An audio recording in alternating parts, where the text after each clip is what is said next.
Okay, this is a trick I learned in my hot rodding days. Fortunately, I don't have a Chevy 350 head in front of me, nor do I have anything with a Chevy 350 in it. This is gonna have to do. So this is what we're gonna be dealing with. You can't do this on all cars. You can only do this on typically GM cars with the floating valve rocker. This is a tool which I semi-invented, 5/8. It's a socket welded onto a wrench, and what this is for is this goes over that bolt,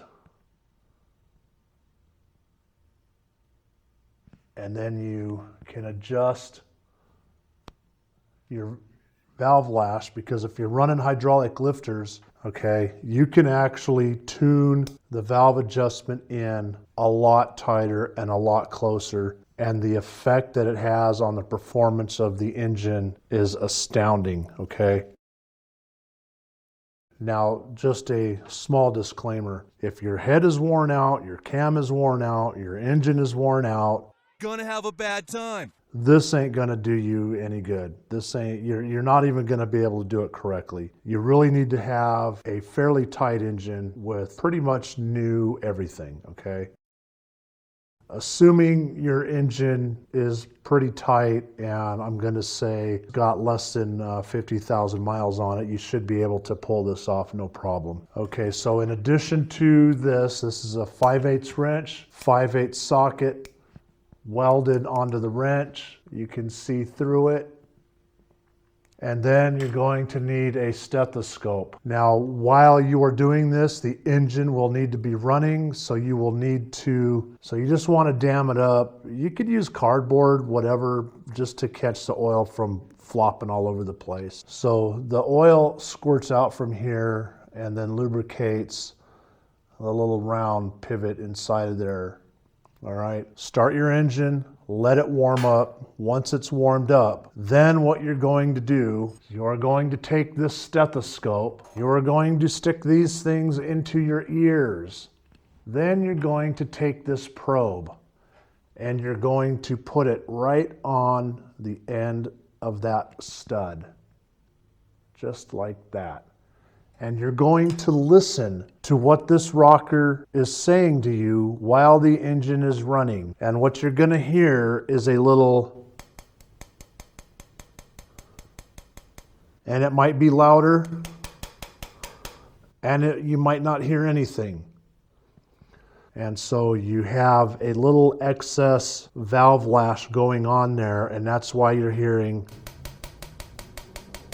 So what you want to do while these are stuck in your ears, you take your trusty wrench that you made and you're going to stick it on there. And then you're going to take your probe and you're going to stick it through your wrench. Okay. And you're going to put it right there on the end of that stud. And while you are listening to you will then tighten or loosen until that gets quieter. You may have to tighten to make this get quieter. You may have to loosen to get that quieter. Just go back and forth until you can barely, and you may still hear some tapping, but it will get quieter. You want this tapping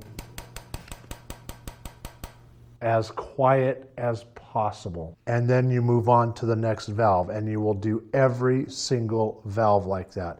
Intake and exhaust. I promise that when you get done with that, you are going to not only have the smoothest running engine possible, you will get really excellent vacuum, and you will have more power than you had before from that simple little trick. I did this with all my hot rods. I did it on the racetrack.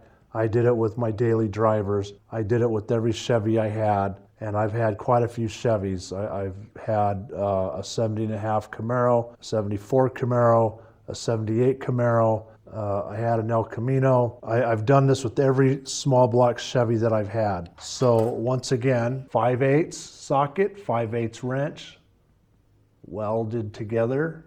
See that? You can see through it. While the engine is running, you put that on the stud. You stick your probe through while these are stuck in your ears, and you listen for the tapping. And you will hear tapping. And so you're going to take and adjust that, keep that on the stud, and you're going to adjust until you don't hear tapping anymore. Now, if you're doing this and you're hearing tapping and you can't make the tapping go away, then it's probable that your engine is just too worn out for you to do this little trick. That's why I said your engine has to be new, and I'm going to say within about 50,000 miles. How you take care of your engine has a lot to do with everything. It needs to be warmed up. If you do that, you'll find that you will have a really fine-tuned motor. This is why I like the Chevys, because you can play with this a bit. If you have a hot rod and you have cam that is a bit lopey, you definitely want to do this, but keep in mind with lopey cams, you're going to get some. So all you want to do is just quiet it down as much as possible, play it by ear. Another thing you can do with lopey cams, if you've got a lot of valve overlap that you want to try to minimize, you can mess around with your rocker ratio, okay? You can lengthen or shorten the intake rocker ratio. You can shorten your exhaust ratio a bit. And you can take that overlap and kind of get it scrunched down a little bit. That's another trick that you can do with these small block Chevys. As far as a cheap and easy trick, I got this out of the pawn shop. I got the wrench and the socket from the pawn shop. Costs you nothing. These you can get for 10 or 15 bucks, and then it's your time in the driveway adjusting the valves. And I can promise you, you will get a good chunk of power out of this. You will get better gas mileage. You will get a smoother engine. You will be amazed. I've done this for a lot of people. You know, growing up in LA, I was poor, so I was in the poor neighborhoods. I worked on a lot of lowriders, and I did this to those lowriders, and let me tell you something. It made me a lot of money. There's the tip. There you go. This wrench is being sent to Nick's garage and is going to be given to his mechanic trainee, which I believe is his nephew. And I have a couple speed wrenches, which is going to be going to him as well. And when that package arrives, I am going to direct Nick's garage to watch the video so they know what to do with this wrench.